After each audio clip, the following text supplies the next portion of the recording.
Haleluya. Saudara, Yesaya 32, sesungguhnya seorang raja akan memerintah. A king will reign. Ini di satu nubuatan tentang Mesias, tentang Tuhan Yesus. Menurut apa? Kebenaran. Katakan kebenaran. Lalu para pemimpinnya akan memimpin menurut keadilan. Menurut keadilan, saudaraku. Ya, uprightly, righteousness. Ini complete Jewish Bible ya. Dan kemudian mereka masing-masing, setiap daripada Anda warga negara kerajaan Allah, menjadi apa? Tempat perteduhan terhadap angin. Tempat perteduhan kan kecil, nah ini sebetulnya refuge. Bayangkan bunker. Katakan bunker. Saya sering katakan God is my bunker and my banker. Amin. God is my bunker and my banker. Bunker itu tidak mempan, saudaraku. Ya, ditembus peluru kendali manapun. Amin. Dan seperti aliran air di tempat kering. Seperti naungan batu yang besar di tanah yang tandus. Terjemahnya bagus sekali. Yang kembali dulu. A man will be like a refuge from the wind, like protection from a storm, like streams of water on arid ground. Arid ground itu tanah yang pecah-pecah, tanah yang gersang. Like a rock cliff shading a weary land. Itu keadaan orang di luar kita itu. Mereka dihantam badai. Mereka menghadapi angin ribut. Ya, ribut terus di rumah, saudaraku. Dihantam angin ribut. Dan mereka dalam keadaan gersang. Mereka dalam keadaan membutuhkan pertolongan. Dan setiap warga kerajaan akan dibuat seperti itu. Tapi kuncinya di sini. The king reign. Raja itu memerintah. Apakah saudara ada di bawah perintah raja itu? Sejak saya ada di bawah perintah raja itu, seluruh hidup saya berubah. Dari orang yang tidak dikenal siapa-siapa, bukan apa-apa, bukan siapa-siapa, Tuhan angkat saudaraku. Pertama-tama menjadi God-man, orangnya Tuhan. Lalu diangkat jadi leader, diangkat jadi pemimpin. Pemimpin di sana adalah Tsar, Prince, yang ikut memerintah dengan the king. Nubuatan ini saudara digenapi. Dan setiap orang yang menjadi warga negara kerajaan mengerti prinsip ini, kebenaran dan keadilan. Katakan kebenaran dan keadilan. Amin. Kebenaran dan jadi jangan cari keadilan di luar sana. Ya, jangan cari keadilan di luar sana. Keadilan dan kebenaran cuma ada dalam Tuhan. Saya ulangi sekali lagi. Dasar dari kerajaan Kristus adalah righteousness and justice. Kebenaran dan keadilan. Seorang raja akan memerintah. Luar biasa. Mari kita lanjutkan. Tadi saya tanya, berapa banyak saudara percaya hidupmu ditentukan Tuhan? Itu fatalisme. Itu bukan pelajaran firman Allah. Kita tinggal tawakal, tinggal tekun, tinggal menjalani. Semuanya udah tertulis. Sudah tertulis kamu akan mati muda. Sudah tertulis kamu akan sakit. Sudah tertulis nasibmu tidak bisa berubah. Saudara, itu pengajaran tentang faith, takdir. F-A-T-E, F-E-T-I, takdir. Tidak, yang diajarkan kepada itu adalah faith, iman. Berapa banyak daripada kita, saya sedih loh tadi lihat saudara angkat tangan. Pertama-tama saya ngajarnya kurang baik mungkin. Karena kabar baiknya saudaraku, the king can turn it around. Sang raja bisa membalikkan keadaan. Coba saudara balikkan tangan saudara begini. Amen. Saudara, ekspansi itu betul-betul terjadi saudara. Kemarin saya meresmikan soft opening dari sebuah hotel. Sebuah villa namanya Daun Lebar.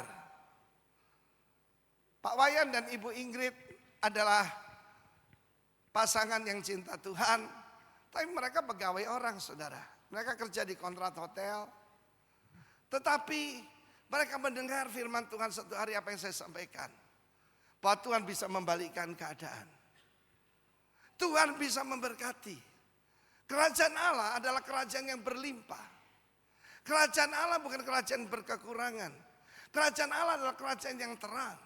Kerajaan Allah adalah kerajaan yang pasti dan menjanjikan dan tidak tergoncangkan. Dan apa yang terjadi? Betapa senang hati saya kemarin. Karena tahun ekspansi terjadi pada mereka. Bukan cuma villa-villa. Mereka ada dua bidang tanah dan hotel di depan yang akan dibangun. Bukan cuma itu, saya tanya, siapa kongsimu? Tidak ada. Cuma mereka berdua saja. Haleluya. Dari orang yang bisa dipercaya harta orang lain. Perhatikan. Bisa dipercaya harta orang lain karena mereka bekerja pada seorang bos. Sekarang dipercayakan hartanya sendiri. Dan kalau bisa dipercaya hartanya sendiri, akan diberikan harta yang sesungguhnya. Dengar, ada 3 macam harta. Harta orang lain, Anda sebagai profesional, harta orang lain, sebagai manajer. Lalu hartamu sendiri dan harta yang sesungguhnya. Itu yang harus kita cari. Amin. Dan kemarin kami juga berdoa karena 3 bulan lagi mereka dipercayakan Tuhan sebuah bank. Dari pegawai sekarang punya villa dan bank. Loh, kok diam saudaraku? Lebih mudah dari ini. Coba begini semua. The king can turn it around. Tapi kuncinya, apa raja itu memerintah dalam hidup kita? Atau kita perintah di hidup kita sendiri? Yang menarik buat saya, mulai dengan apa? Sebuah ide. Sebuah idea. Ketika saudaraku sistem-sistem penjualan yang lain gagal semua, mereka diberikan sebuah ide oleh Tuhan. Uang tidak punya, tapi dikasihkan sebuah hikmat. Dan orang yang bisa dipercaya itu dicari oleh dunia ini. Saya ingat bagaimana Ishak didatangi Raja Abimelek. Kami telah tahu bahwa Tuhan menyertai engkau. Yang ngomong ini orang kafir. Kami telah tahu bahwa Tuhan memakai engkau, menyertai engkau. Tetap jadi orang benar, saudara. Apa produk dari gereja ini? Pertama, warga kerajaan. Pertama, jadi a man. Seorang pria itu, kalau a man bukan pria dan wanita ya. Yang pertama, seperti tempat perteduhan. Daripada angin ribut. Daripada taufan. Seperti pohon yang besar. Di mana burung-burung bersemayam di situ. Saudara yang kasih Tuhan, satu hari ada seorang wanita muda orang Australia. Minta perlindungan ke rumah saya. Dia bukan Kristen. Cuma dia itu kalau ada playboy ini playgirl, saudara. Ya, oh pacarnya dikerjain sama dia. Memang bukan kriminal, bukan. Cuma ya dipermainkan sampai marahnya mau dibunuh, saudaraku. Dia sembunyi. Sembunyi di rumah saya, bayangkan. Jemaat bukan. Tapi saya bilang sama dia, perlindungan semacam ini berapa lama sih? Karena pacarmu itu pasti juga tahu kamu kemana. Tetapi ada satu tempat perlindungan yang pasti. Dia tanya di mana? Di dalam seseorang. Yesus Kristus. Serahkan dirimu jadi warga kerajaan. Besok paginya saya baptis, saudara. Saya bilang sekarang pulang Australia. Amin, saudaraku. Tapi di sana tetap bersama Tuhan Yesus. Dia bilang, baik Pak. Saya mau beritahu pada saudara, kalau saudara diangkat jadi pemimpin oleh Tuhan, maka saudara akan jadi tempat perlindungan dari angin ribut, daripada taufan, tempat persembunyian, tempat perteduhan. Amin. Nah, satu hari saya berada di Israel, pertama kali saya ke sana tahun 86. Like a great rock. Saudaraku, kamu dari gereja mana? Gereja rock. Jangan, saudaraku. Kapan itu terima telepon kita? Terima teleponnya gini. Halo, gereja The Rock di sini. Saya bilang deso. Ya. Rock. Batu karang yang besar. Siapa dia? Yesus. Nah, satu hari saya sedang perjalanan ke selatan Israel. Kita berada di satu tempat ya saudaraku, batunya bayangkan sebesar ini. Tinggi menjulang puluhan meter. Saya tuh kecil gitu, saya ada di sini, kepala saya keluarkan begini. Karena ini terjal, lurus tegak lurus gini. Ternyata saudaraku, sinar mataharinya dari sana, teriknya luar biasa. Saya kasih ilustrasi ya. Kalau saya taruh wajan di sini, saya pecahkan telur langsung dari telur mata sapi. Langsung, saking panasnya saudara. Tapi ketika saya lihat di sini, di kaki daripada this great rock. Rock dalam bahasa Ibrani zur, katakan zur. Itu ada kafilah. Onta-onta, keledai bernaung di situ. Mereka letih, lesu, lelah, panas teriknya luar biasa saudara. Tetapi di bawah batu karang itu mereka ngadem saudara, mereka merasa aman. Apa saudara seperti itu? Saudara, Tuhan punya rencana saudara jadikan pemimpin. Di jalan satu pribadi yang seperti itu saudara. Bau saya ini banyak orang nangis di sini. Jangan keliru, jenisnya laki-laki. Dan saya tidak ada penyimpangan, amin. Mereka pemimpin. Nangis di sini.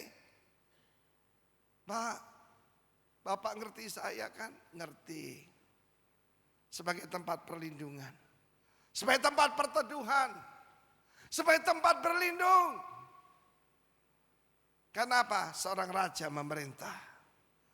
Ya ini adik-adik kita ini akan menyerahkan diri pada Raja Yesus. Kamu bukan masuk agama Kristen, oke? Agama tidak menolong. Tetapi engkau akan jadi milik Kristus. Siap? Yang siap angkat tangan. Angkat tangan. Tepuk tangan yang lain. Engkau letih lesu, engkau datang ke alamat yang tepat. Datang kepadaku, kata Yesus. Dia tidak berkata datang pada hambaku. Datang padaku, kamu letih lesu berbeban berat. Aku memberikan kelegaan kepadamu. Tapi kenapa banyak orang tidak mengalami apa-apa? Mereka berada dalam gereja. Mereka mungkin dibaptis. Tapi Yesus tidak memerintah dalam hidup mereka. Dari mana kita tahu? Kalau ada raja itu ada peraturannya. Dalam kerajaan ada sistem pajak. Betul enggak? Ada enggak? Kerajaan Allah ada pajaknya enggak? Loh kok cuma lihat gini tuh saudaraku. Ya. Lalu sistem pajak itu untuk kepentingan masyarakat. Dan rajanya kaya, tidak untuk dia. Untuk kepentingan warga negara. Itu adalah persepuluhan. Kerajaan itu ada tentaranya. Tentaranya malaikat saudara. Amin. Kerajaan itu ada hukum-hukumnya. Itu Alkitab. Kehendak raja adalah saudaraku undang-undang. Zaman dulu kalau ada raja jalan, maka ada juru tulis di belakangnya. Apa? Perkataannya jadi undang-undang. Kalau dia jalan, itu kapten naikkan langsung jadi jenderal. Bisa enggak? Bisa, sebab itu kehendak raja. Amin. Dan sang raja ada di tengah-tengah kita. Dia sanggup membalikan keadaan. Dia sanggup memberkati engkau. Dan satu pribadi yang lemah bisa jadi tempat perlindungan. Tepuk tangan bagi Allah kita. Kemudian baru diangkat jadi prince. Prince itu saudaraku pangeran. Yang ikut memerintah bersama sang raja. Mari kita baca selanjutnya Yesaya 32 ini. Ya. Sebab ada orang yang pura-pura aman saudaraku. Ayat 9. Hai perempuan-perempuan yang hidup aman. Bangunlah. Dengarkanlah suaraku. Hai anak-anak perempuan yang hidup tentram. Perhatikanlah perkataanku. Dalam waktu setahun lebih kamu akan gemetar. Hai orang-orang yang hidup tentram. Sebab panen buah-buah anggur sudah habis binasa. Dan panen buah-buah lain juga tidak ada. Gentarlah hai perempuan-perempuan yang hidup aman. Gemetarlah. Hai perempuan-perempuan yang hidup tentram, tanggalkanlah dan bukalah pakaianmu, kenakanlah kain kapung pada pinggangmu. Ayat 12, ratapilah ladangmu yang permai dan pohon anggurmu yang selalu biasanya berbuah lebat. Ratapilah tanah bangsaku yang ditumbuhi semak duri dan putri malu, bahkan juga segala rumahmu, tempat berkirang-kirang di kota yang penuh keriaan. Coba kita baca bahasa Inggris ayat 13. For the land of my people, producing thorns and briars, for all the happy homes in the joyful city. Is your home a happy home? Apa saudara tinggal di kota yang penuh sukacita? Jangan menipu diri sendiri. Lihat keadaan ladang-ladangmu yang biasanya berbuah lebat, yang biasanya menghasilkan. Firman Tuhan berkata, jangan pura-pura tidak terjadi apa-apa. Jangan seperti burung onta memasukkan kepalanya dalam pasir berkata everything gonna be alright. Merataplah, berserulah kata Tuhan. Berdoa segenap hatimu, berseru pada sang raja. Dan kabar baiknya, sang raja mau mendengar. Ada seorang kusta, seluruh tubuhnya hancur, mengeluarkan bau yang menjijikkan. Kalau orang kusta, saudara, dia tidak bisa memeluk orang-orang yang dia cintai. Kalau cucunya datang, dia bilang jangan dekat-dekat sama opa, karena dia akan menularkan, saudaraku. Dan dia merasa hidup bisa tidak berguna. Mungkin dia orang berpangkat, tetapi begitu dia kusta, semua hak-haknya dicabut. Itu gambaran dosa. Dan dari jauh dia berseru pada Yesus. Yesus. Waktu Yesus baru turun setelah mengajar. Matius 5-7. Jadi Matius pasal 8. Apakah engkau mau menyembuhkan aku? Dia tidak ragu-ragu, Yesus sanggup menyembuhkan dia. Tapi dalam keadaan selalu ditolak oleh orang. Mungkin beberapa saudara seperti itu. Apa Yesus peduli dengan saya ya? Yesus biasanya cuma peduli pada orang kaya, orang hebat. No, dengar ini. Yesus berkata aku mau. Bukan cuma aku mau, dia datang. Saya bayangkan dia lari pada orang itu. Dia jamah orang itu. Dan berkata aku mau. Jadilah sembuh. Orang yang biasa ditolak orang. Yang biasa diludahi, dilemparin batu. Dikeluarkan anjing. Maka saudaraku, sentuhan Yesus sudah menyembuhkan dia. Amen. Aku mau.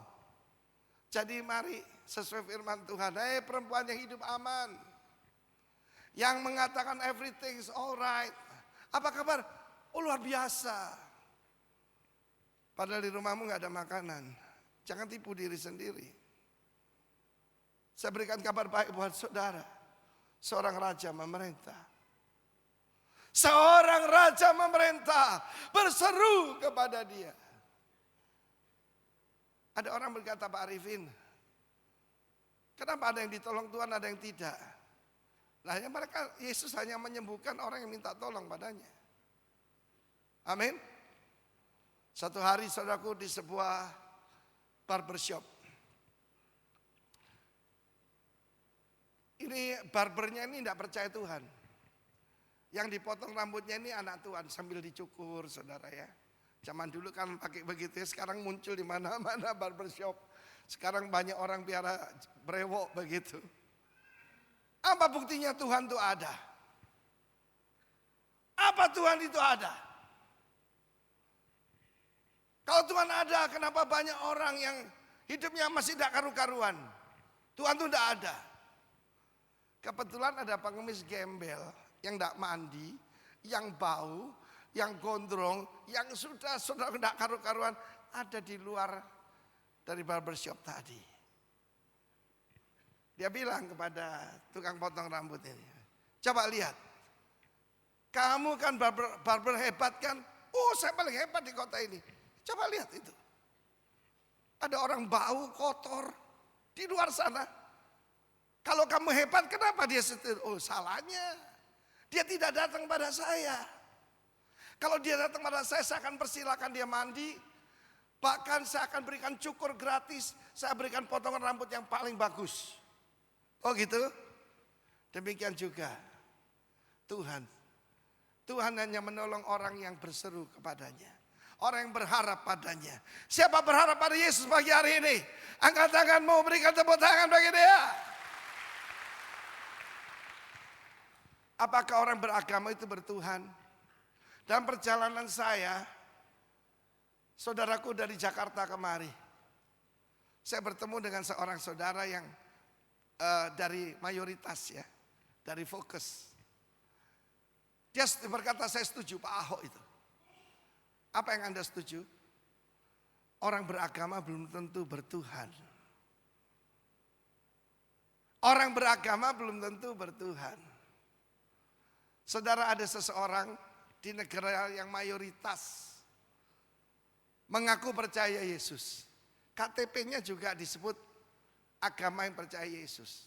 Saking fanatiknya di negara itu, kalau perayaan Paskah, saudara, ada orang yang disalib beneran, dipaku beneran, saudaraku, diarak di jalan-jalan. Mana itu Filipina? Rodrigo Duterte mengucapkan kata-kata yang sangat kurang ajar. Dia menghina Tuhan. Dia mengatakan kalau ada orang bisa selfie dengan Tuhan, saya berhenti jadi presiden. Dia lupa siapa yang angkat dia jadi presiden. Siapa yang memberi nafas kepada dia. Orang ini kasihan sekali. KTP-nya dia beragama. Dia tidak bertuhan. Tahukah adik-adik yang menyerahkan diri pada Yesus? Engkau dipilih dari tengah-tengah keluargamu. Engkau bukan yang lebih baik. Bukan yang lebih saleh. Tapi anugerah Tuhan turun atasmu. Kita ada pagi hari ini. Karena anugerah Tuhan ada di atas kita. Tepuk tangan bagi Allah kita. Jadi selain kita berseru, apa yang terjadi pada kita? Saudaraku, firman Allah berkata, the happy home. Ayat 14 coba kita baca. Sebab purimu sudah ditinggalkan. Puri ini palace, istana. Rajamu tidak ada di sana. Dan keramaian kotamu sudah berubah menjadi kesepian. Bukit dan menara saja tanah rata selama-lamanya. Menjadi tempat kegirangan bagi keledai hutan. Keledai liar, tempat makan rumput bagi kawanan binatang. Apakah keledai liar ini? Roh jahat. Roh najis. Binatang. Itu roh-roh jahat. Seharusnya ini menjadi palace. Tubuh kita, rumah kita. Seharusnya menjadi istana tempat kediaman sang raja. Tapi ditinggalkan. Saudara, semua yang vakum akan diisi yang lain. Ketika Saul meninggalkan Tuhan, yang masuk adalah roh jahat yang diizinkan oleh Tuhan. Di situ ada keledai liar. Apa tanda ada keledai liar? Isi tanya, Mas, jangan pulang malam-malam, aku pulang pagi. Itu keledai liar, saudara. Amin. Sifat suka melawan, sifat durhaka. Tapi saudaraku, mari kita menyadari keadaan kita. Is your home a happy home? Banyak orang tidak kerasan di rumah. Rumahnya kayak neraka. Saudaraku, kapan itu dalam pertemuan GBI, Pak Rubin Adi berkata suami diktator, istri gladiator. Suami-suami katakan pada istrinya, aku bersyukur kamu bukan gladiator. Ayo bilang, istri-istri berkata pada suaminya, aku bersyukur kamu bukan diktator. Amin, saudaraku. Atau cuma komentator. Siapa nonton bareng nonton bola? Komentator hebat. Salah dia. Dia harus maju semua. Kalau ada serangan balik bagaimana? Ngomongnya gampang. Ngomongnya gampang. Saya paling takut jadi komentator. Bagaimana itu? Hamba Tuhan itu kok bercerai? Kamu belum jalani yang dia jalani. Jangan jadi komentator. Saudara yang kasih Tuhan, ayat 15. Nah, ini kabar baiknya. Ayo baca sama-sama 1, 2, 3. Sampai dicurahkan kepada kita roh dari atas. Maka padang gurun akan menjadi kebun buah-buahan. Dan kebun buah-buahan akan dianggap hutan. Di padang gurun selalu akan berlaku keadilan. Dan di kebun buah-buahan akan tetap ada, saya lihat situ, kebenaran dan keadilan. Ayat selanjutnya. Di mana ada kebenaran, di situ akan tumbuh damai sejahtera. Dan akibat kebenaran ialah ketenangan dan ketentraman untuk selama-lamanya. Bangsaku, warga negaraku, tidak semua orang. Bangsaku, kata sang raja, akan diam di tempat yang damai, di tempat tinggal yang tentram, di tempat peristirahatan yang aman. Lanjut. Hutan akan runtuh seluruhnya dan kota akan direndahkan serendah-rendahnya. Ayat 20 yang keras. Berbahagialah kamu yang boleh menabur segala tempat di mana terdapat air, yang dapat membiarkan sapi dan keledainya pergi kemana-mana. Amin. Ada 2 hutan di situ. Ada 2 kota di situ. Ada 2 benteng di situ. Kota juga benteng. Benteng mana yang akan diruntuhkan kalau Roh Kudus datang? Yang dibangun iblis dalam hidup kita. Mungkin itu adalah benteng kejatuhan moral, imoralitas. Mungkin itu adalah, saudaraku, hutan ketamakan. Apapun yang pernah ditabur iblis di dalam generasi di atas kita. Karena Roh Kudus turun akan direndahkan serendah-rendahnya. Ini kabar baik buat kita. Dosa generasi di atas kita akan dibereskan oleh Tuhan. Tapi kuncinya biarlah sang raja memerintah lebih dulu.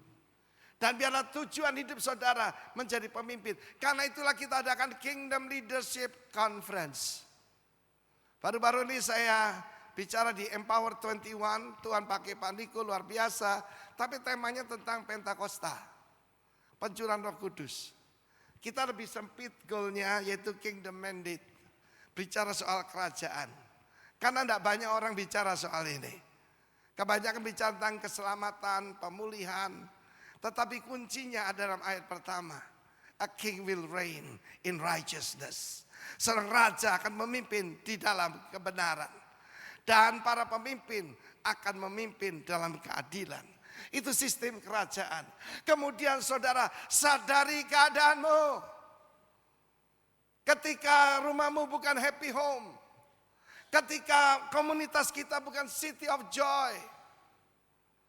Saudara, kapan itu ada seorang pendeta muda datang pada saya. Pak, kok Roh adakan nobar ya Pak? Pendeta saya melarang. Karena itu tidak kudus. Ya sebab bagi mereka ini tempat kudus, ini tempat maha kudus. Lalu saya bilang, itu kamu nonton bola enggak? Yang penting tidak judi, betul enggak saudaraku? Yang penting tidak judi. Ya, kita ini family. Di ruang keluargamu nonton bola enggak? Ya justru itu, kita senang Mak. Makan popcorn, keripik. Saudara, berapa banyak saudara waktu itu nobar angkat tangan? Sedikit ya.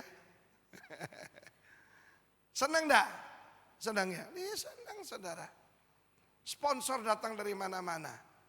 Because we are building a community. A happy home. A joyful city. Ya Pak, kalau gitu saya nonton di tempat Bapak saja katanya. Ya terserahlah saudaraku. But the king will reign in righteousness.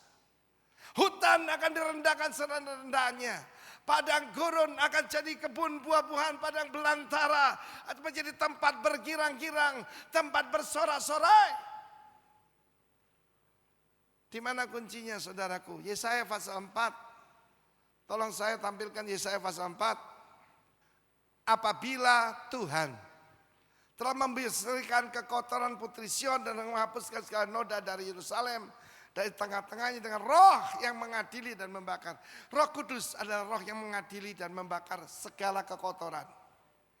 Maka Tuhan akan menjadikan di atas seluruh wilayah gunung Sion di atas tempat pertemuan yang diadakan di situ, baik itu di rumah, baik di mana saja umat Tuhan berkumpul, segumpal awan pada waktu siang, segumpal asap serta sinar api yang menyala-nyala pada waktu malam. Sebab di atas semuanya akan ada apa? Kemuliaan Tuhan sebagai tudung dan sebagai pondok tempat bernaung pada waktu siang, terhadap panas terik dan sebagai perlindungan dan persembunyian. Amin. Dan sebagai pondok tetap perlindungan terhadap angin ribut dan hujan. Setiap komsel, setiap rumah, setiap pribadi ada kemuliaan Tuhan sebagai tudung.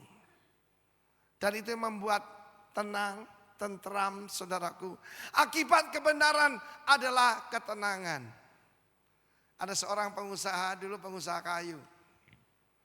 Orang Surabaya berkata, kalau orang mau main kayu, harus betul-betul main kayu katanya. Sistem itu kan kalau bisnis sana main namanya. Ya, orang main besi, mesti keras seperti besi. Kalau orang main tanah, maksudnya jual beli tanah, mesti licin kayak tanah katanya saudaraku. Wah, ini falsafah yang keliru. Akibatnya dia tidak pernah ada di rumah. Dia dikejar-kejar polisi. Saudaraku, hidupnya tidak tenang. Hidupnya tidak tenteram. Satu hari dia mengambil keputusan bertobat. Dia tinggalkan cara hidup yang tidak baik. Dia tinggalkan saudaraku cara-cara yang tidak memuliakan Tuhan. Sejak itu dia bilang, Pak Arifin, omset saya kelihatannya berkurang, tapi hasilnya bukan berkurang. Kelihatan waktu saya kerja kayu itu kelihatan hebat. Sekarang saya cuma nyewakan gudang, tapi hati saya tenang dan tenteram. Di rumah saya, ya, di rumah saya dulu ribut terus, ramai terus ribut terus. Sekarang penuh dengan ketenangan, penuh dengan kasih, damai, sukacita. Kerajaan Allah bukan soal makanan dan minuman. Soal apa? Kebenaran, damai sejahtera, sukacita oleh Roh Kudus. Tepuk tangan bagi Allah kita. Saya kenal seorang teman saya di Surabaya. Dia menikah dengan satu keluarga salah satu paling kaya di Surabaya. Setiap hari, saya bilang, setiap hari makan di restoran paling mahal. Zaman dulu Hotel Hyatt. Saudara bukan makan di restoran Chinese gitu, enggak. Setiap hari berpakaian paling bagus. Naik mobil paling mahal. Makan di restoran paling mahal. Tapi di rumahnya tidak ada ketenangan. Satu hari saya konsel dengan dia. Saya waktu itu baru bertobat. Naik mobil saya hardtop, saudara. Mendadak bilang, stop dulu. Berhenti di situ. Saya berhentikan di tepi jalan. Dan dia menangis, saudara. Dia melihat apa?